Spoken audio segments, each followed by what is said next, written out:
Final লুকটা দিয়ে দিয়েছি। আপনারা বুঝতে পারছেন ওনার মাথার মধ্যে কিন্তু পুরো বিলকুল হেয়ার ছিল না, একদম পুরো কোনো পাশে হেয়ার ছিল না, পুরো মাথা টাক ছিল। এই দেখুন ওনার আমরা আইল্যাশটাও করেছি, দেখুন এই যে চোখের যে ইয়েটা বুড়িটা আছে না, বুড়িটাও কিন্তু আমরা ট্যাটু করে করিয়েছি। এই দেখুন বুড়িটা আমরা পুরো কমপ্লিট করেছি এখনই।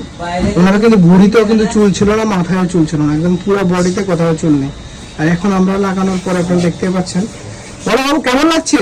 ভালো লাগছে। ভালো লাগছে তো? হ্যাঁ। ও 2-3 বছর ঘরের থেকে বেরোয়নি, আগে কিন্তু চুল ছিল, 2-3 বছর হয়ে গেছে, হট করে ওনার পুরো মাথার পুরো চুলটা উঠে গেছে।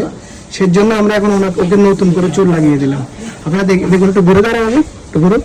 এই দেখুন আমরা পুরো মাথার মধ্যে কিন্তু চুল নেই, দেখুন পুরো মাথায় চুল নেই, আমরা পুরো মাথায় এখন চুলটা লাগালাম। এই দেখুন চুল যখন না থাকে তখন কেমন লাগে দেখছি। এই দেখুন এই দেখুন এই যে জাস্ট এভাবে ধরে আমরা পুরোটা ফুল মাথায় চুল লাগিয়েছি, ক্যাপ সিস্টেম।